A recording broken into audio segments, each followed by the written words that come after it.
On this episode of This is Game Boy Lite, we spice up your life.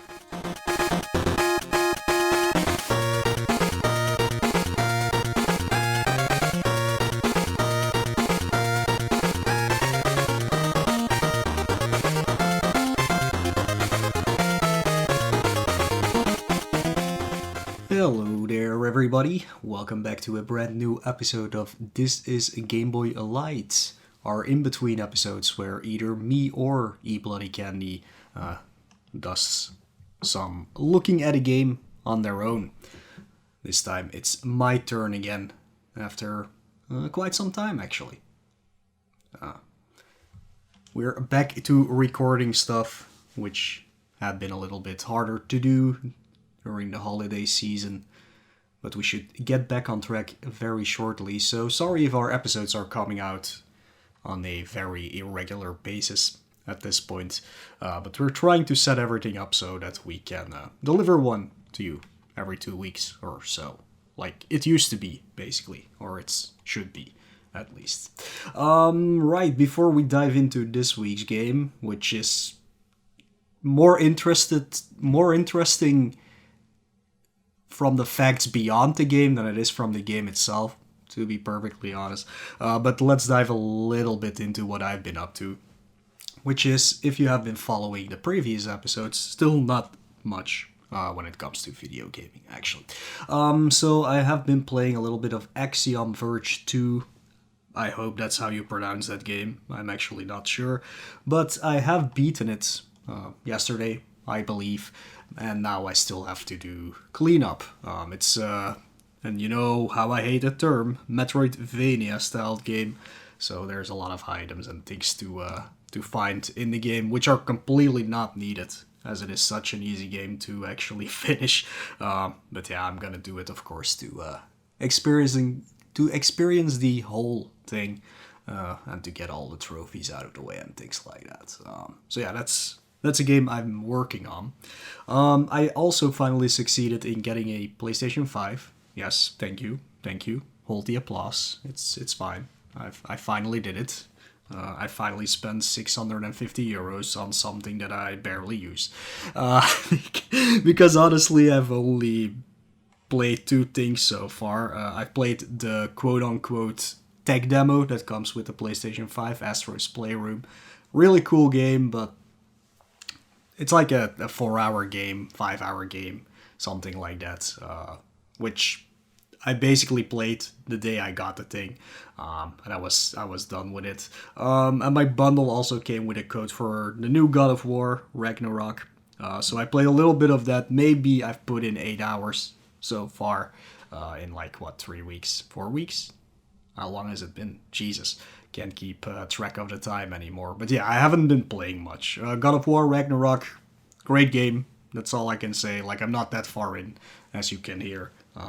But yeah, it's if you liked God of War, when did it? 2019, 2018. If you like the previous one, you're gonna love Ragnarok, because it just builds further upon that. So yeah, if you're interested in that, go check it out. And yeah, that's the end of my list. That's everything I have been playing since we recorded Mega Man 2. So again, not much, but that's alright. I mean, the times that I can play some video games are fun to do so, and it's usually some relaxing time, so yeah, there you go. Anyways, let's dive into this week's game, or this episode's game. It's gonna be a short one. There is not that much to say about the game itself, but the things surrounding it are actually kinda interesting, I guess, or fun to hear about. So yeah, we'll take a look at that first before we dive into the game. But yeah, this week's game is called Karamucho no Daijiken. See you after the break.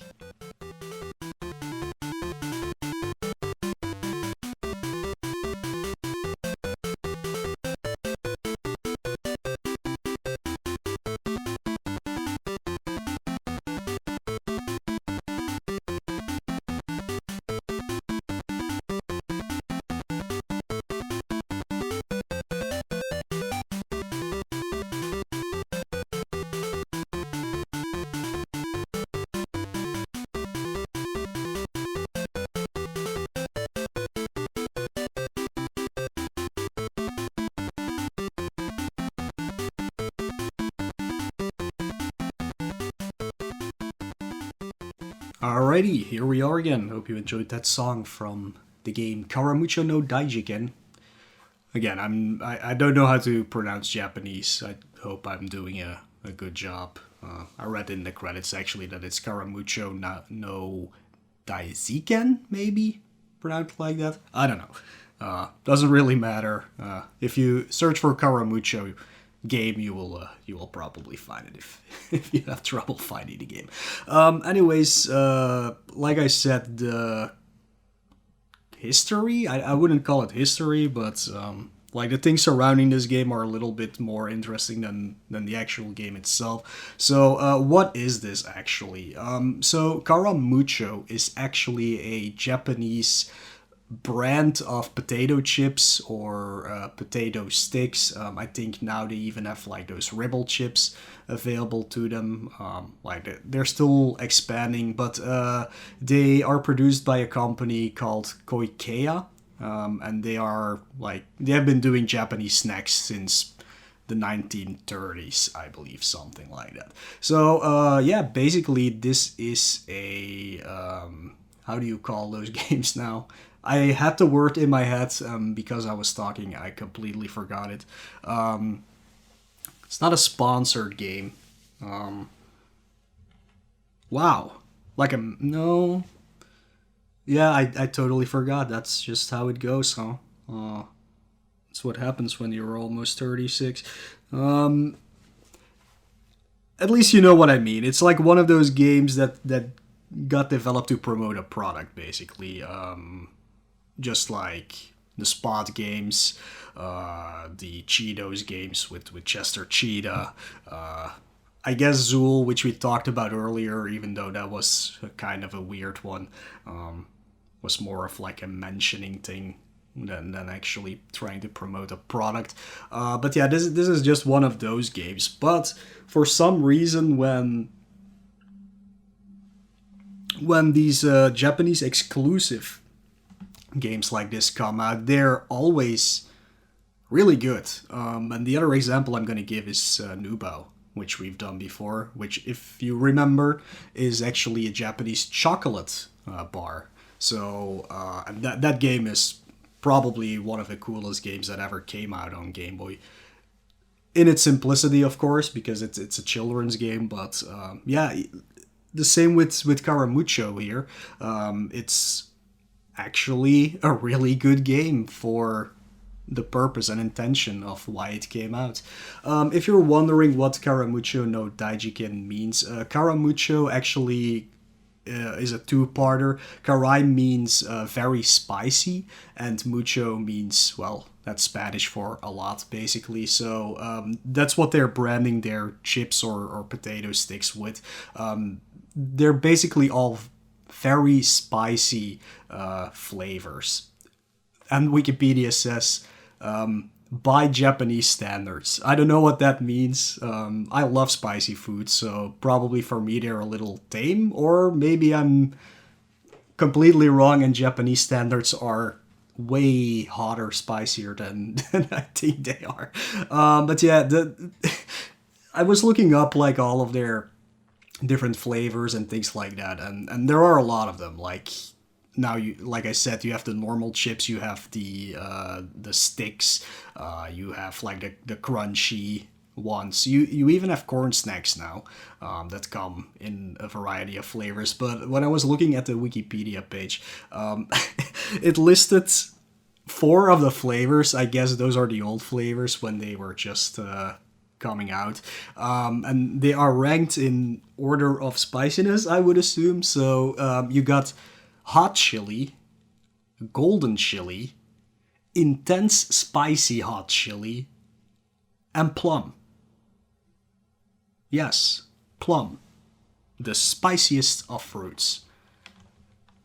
I hope that is a mistranslation or something, because I cannot imagine plum being a good flavor for potato chips. And don't get me wrong, I actually do like plums, but plum chips flavor? I don't know. But right now you have a lot of different flavors. Like you get hot chili and seaweed and spicy curry and things like that. So they are still expanding, which is pretty cool. And apparently they're also easy to get through Amazon or other websites if you want to taste them yourself. So there you go. You can actually buy some if you want to. So yeah, that's probably enough about the history of this game or where it comes from. It also has a sequel on Game Boy Color, which is kind of in the same vein but a little bit different. It's called Karamucho wa Usawagi Porinkis to Okashi na Nakamatashi. Yeah, because that's that's fine. That's long enough. I don't know what that means. In this case, Karamucho no Daijiken means basically either the big Karamucho event or Karamucho the big event. So there you go. So yeah, let's see. This game came out only in Japan, of course, in December 1997 on the 19th. It was developed by Freaksoft, who only made 2 games, this one and Kaseki Susei Reborn, which is a Japanese-only RPG. And the game got published by Starfish, and Starfish is basically mostly known for releasing black base fishing games. So if you ever played a black base fishing or super black base or super base fishing, or like there's a trillion of these, they were published by Starfish. They have a few other games here and there, but I think the latest one they released was in 2013, so I'm not entirely sure if the company still exists anymore. As far as the composer for this game goes, the only thing I could find in the credits was the sound designer, which usually is not the composer, but that one is tied to Koichi S. So no, how is it in Japanese? Is that the first or last name? Well, wait, like, whatever. It's just Koichi S, like there's no second name or surname or family name or first, whatever you want to call it. So it was hard to see if that person did anything else, basically. And again, it's a sound designer. Usually that doesn't mean they composed any of the tracks, but maybe they did. I don't know. So it's all I could find. It's always something with these Japanese games. It's hard to find any very deep information about it. The genre of this game is, well, I would say a quote-unquote puzzle platformer. It is mostly just a platformer, but it has some puzzle elements hidden in it. It's also set up like a puzzle game with like very short rooms where you have to do one task to get you to the end. So I'm gonna say it's a puzzle platformer game. Like, I think that fits the bill the most in this case. So, how do you make a video game out of some potato chips and put a plot to it? Well, that's a very good question. I don't think they really had that many ideas themselves, to be honest. So from what I can tell from the game, the very few cutscenes that appear in the game and the credits scene, you are playing as Tomi Morita, which is an old man, and you're walking together with your wife or sister, that's never really established, called Fumi Morita, and you're going to the snack stand in your local village or city. But when you approach them, you see that some thieves are in the process of stealing all the potato chips and the candy. They jump onto the roof and they actually go up into a UFO. So aliens are stealing all the snacks. That is the plot of this game. It's your task as Tomi Morita, the old man. I believe it's an old man. It's actually really hard to tell because on the potato chips bags you can see the lady, but you're not playing as a lady because she walks around during the cutscenes and you're playing as the other character. So I believe you're playing as the old man at least. So yeah, you're in the process of finding those thieves and getting the stolen candy and chips back from aliens. I mean, it's Japan. What would you expect, really, from a plot? But yeah, the plot is definitely not important for this game. It's mostly the gameplay that is That is very important here. So let's dive a little bit into that. The controls are very simple. The D-pad moves your character around. The B button jumps, or yeah, I think it's the B button in this case that jumps. You can only jump up one block of height. Here comes a puzzle element a little bit later. The A button at some point will make you either yell or burp. Again, not sure what's happening. It's either yelling or burping, and that's basically your attack to take out enemies. When you pause the game, you can basically scroll the map around so you can see the rest of the stage, to see where the enemies are, you can see where all the items are, so you can form a game plan to get to the end of the stage. The mechanics of this game are you have 3 lives. Getting a game over and continuing just puts you back on the stage where you're at, so that's not really a problem. And you will go through 5 themed worlds, each consisting of 20 small stages. Your goal in these stages is to collect 3 diamond bubbles, and this will open the exit door when you reach that. In order to get all these diamond bubbles, you can transform into different beings to traverse a stage while trying to avoid enemies, or even get that yell/burp upgrade to take out enemies. So, like I said, 5 themed worlds. First one being the city, or the outskirts of the city. Then you go into the desert. Then you move into a haunted mansion. Then you move to an alien planet. And finally, you will go to what I think is Candyland. I'm pretty sure if you can read Japanese, it says the stage titles at the quote-unquote map screen. So, in case anybody can read Japanese, you can figure out what the actual names of these places are. So, during these stages, like I said, you have to find 3 diamonds, but there are some other items you can pick up to help you get through the levels.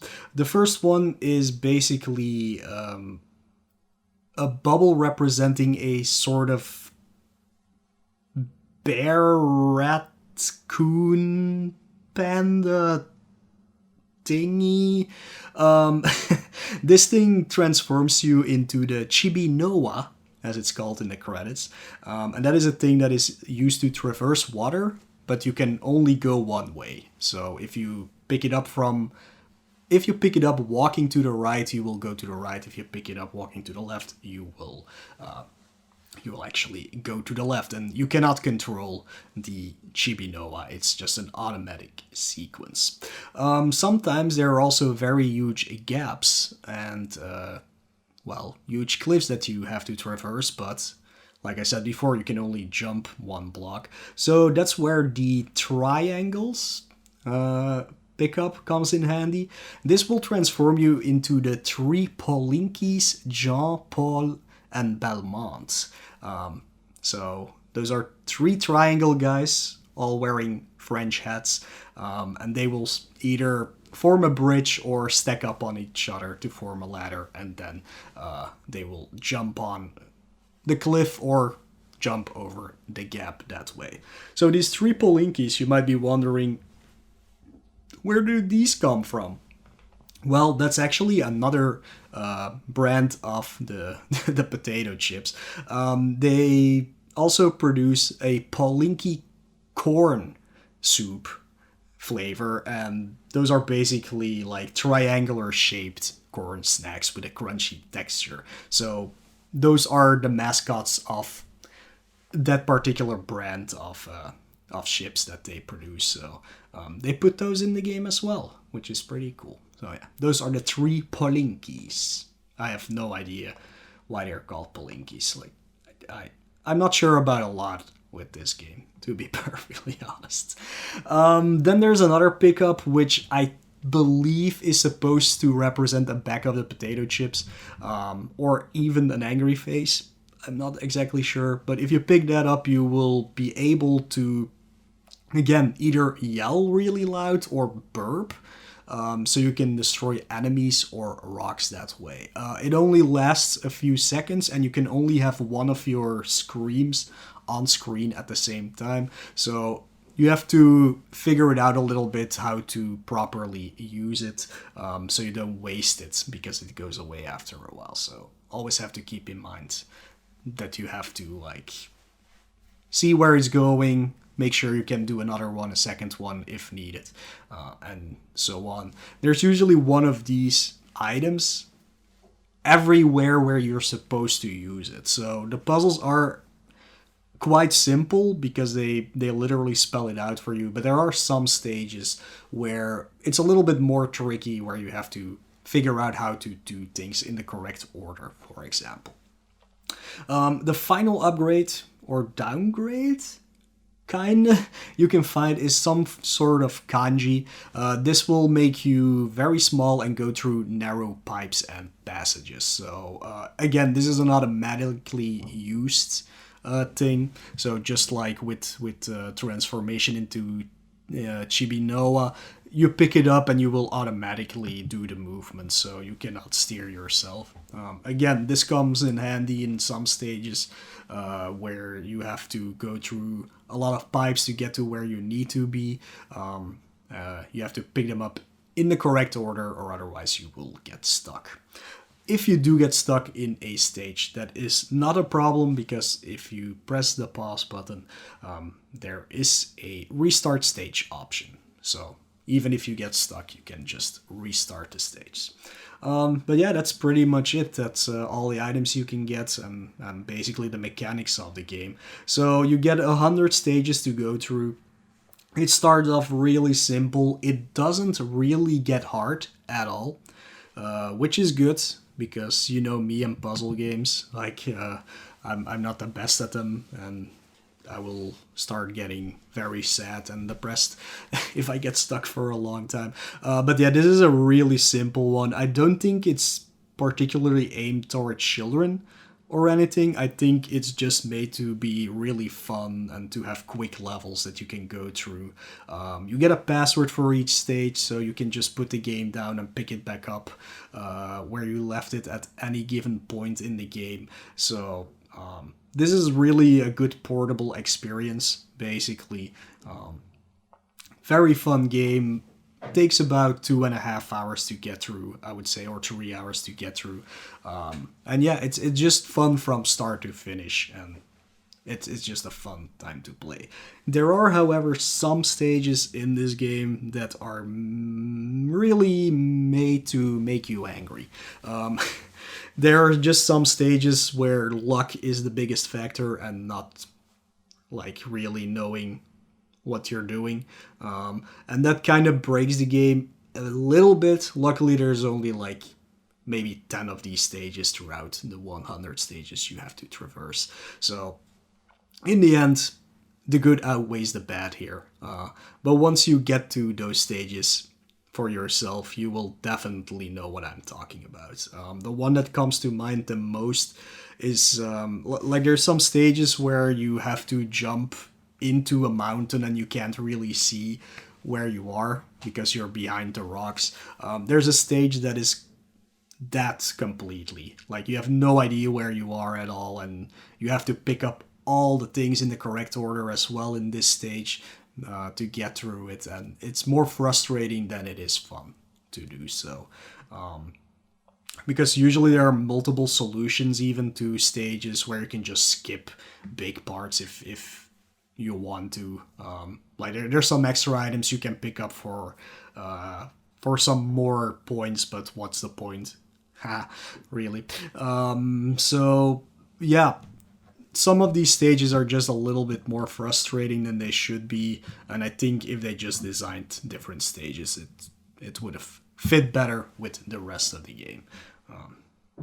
So there you go. So yeah, that's pretty much all I can say about this game. It's very simple. Play it for yourself. You'll figure it out in like 10 stages if you are into the game or not. I think you should definitely check it out though, because I've had a lot of fun with it. And it's always cool to find these Japanese exclusive games, and definitely these weirder ones that nobody would pick up if they saw it. And yeah, it's just an easy, fun, quote-unquote puzzle platformer that I can definitely recommend. So yeah, let's take a look at the cover art. Cover art is actually really simple. It just shows the main character, Tomy, was it, right? Tomy, yeah.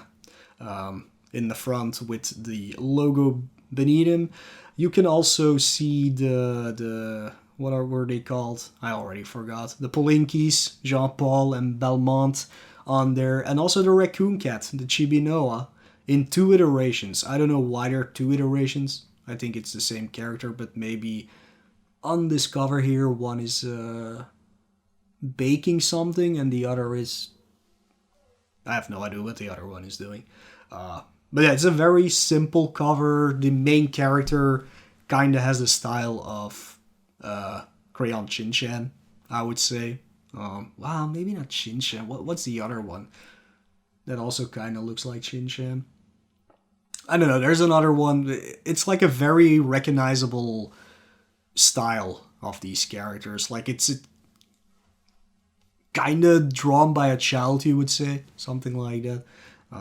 But yeah, it's just the main character, the logo, some other characters around him, and that's pretty much it, actually. It doesn't tell you anything about what this game is, except when you know the brand Karamucho, probably, because it's one of the mascots for it. So yeah, that's about it. Trivia, I think I've said enough trivia about this game already at the start. And general reception I couldn't find, because it's very hard to find stuff about Japanese exclusive games if you do not know Japanese. So yeah, let's take a quick break, and when we'll come back, give you some more thoughts, and go over some other stuff. Be right back.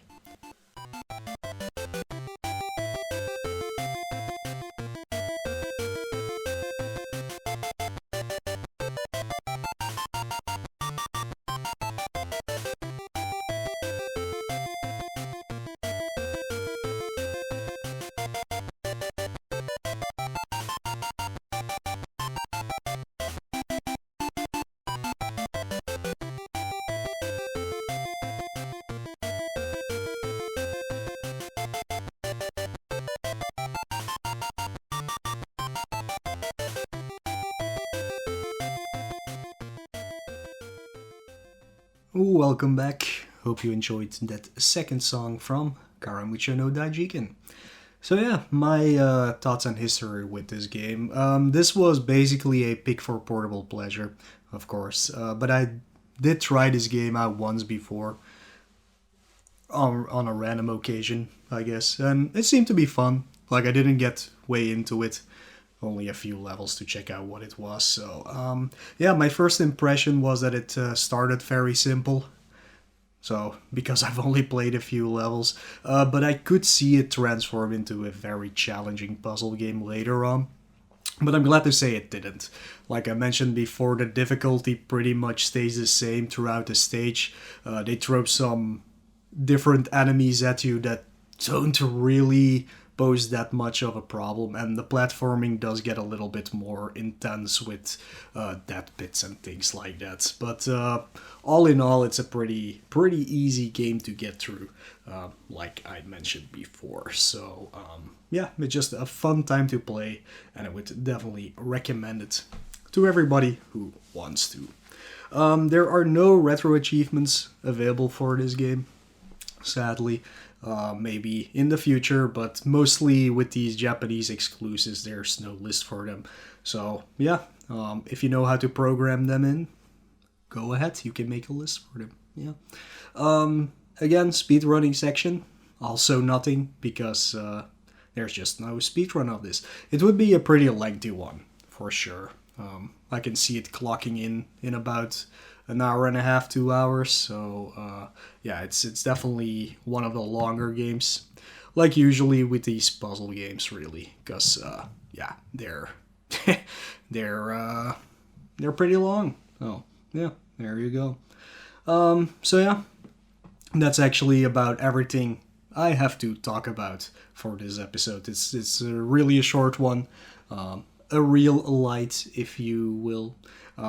So yeah, if you have any thoughts or comments for us, I'm just gonna make it simple for you guys. Just go to our website, thisisgameboy.com, where you can find all the information that you need to contact me, EBC, or Lex. You can go to it through the Discord, through Twitch, through Twitter, through YouTube, through Instagram, all that stuff. But you can find links for all our socials and stuff on our website, thisisgameboy.com. If you want to support us with some money, always appreciated. You can do that by getting some merch. New merch is coming soon, by the way. Yeah, you can do that merch.thisisgameboy.com. Very simple. You can become one of our patrons over at patreon.com/thisisgameboy. There you go. Again, there's a link on our website. Or you can do a one-time donation through PayPal. Oh, yeah. If you want to support us without giving us money, there's also many possibilities for that. Just give us a like. Subscribe to our podcast through whatever podcast app you are using. Post some comments, post some ratings. All of those things go a long way and help us get it more out there in the world of podcasts, because there's a lot of podcasts and it's hard to be noticed, especially if you're doing a very niche podcast like we are doing. Over at RGL, we will have some things going on. I'm not sure when this is gonna come out. Hopefully this weekend, which will be the, let me check, the 10th or the 11th. If so, we will probably be doing RG Love over at Retro Gaming Live TV, which is just a week-long marathon with us playing games we like. So it's not really tied to speed running or anything like that. It's really, I mean, there will be speed runs probably, but it's more of a thing where we just play a game we love during the week. So for everybody to enjoy, hopefully, together with us. So definitely come check that out. Or if it's over, check out the replays that are available probably on YouTube or just actually being replayed on Twitch. So yeah, that's about all the time I'm gonna spend on this episode. If it is still Valentine's Day or around Valentine's Day, hope you have a great time with your loved ones. Maybe get them a bag of Karamucho chips to celebrate. I don't know, like it could spice up some things, you know. Oh yeah. And if you don't have anyone to spend your Valentine's Day with, well, maybe listen to one of our other episodes. I don't think we have a love-themed episode anywhere out there, but there's probably something you can enjoy. Like, we're at, like, what, 130 episodes in total so far? Something like that, so there's plenty of love to go around throughout those episodes. But yeah, this is me signing off for this episode. We will be back, me and EBC that is, in a little bit with our episodes on Shippu Iron Leader, another Japanese exclusive game. See you all there.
Yeah, I'm not gonna sing anymore because Lex didn't appreciate my singing during my intro recording, so I guess I'm just gonna not do that anymore. Wow.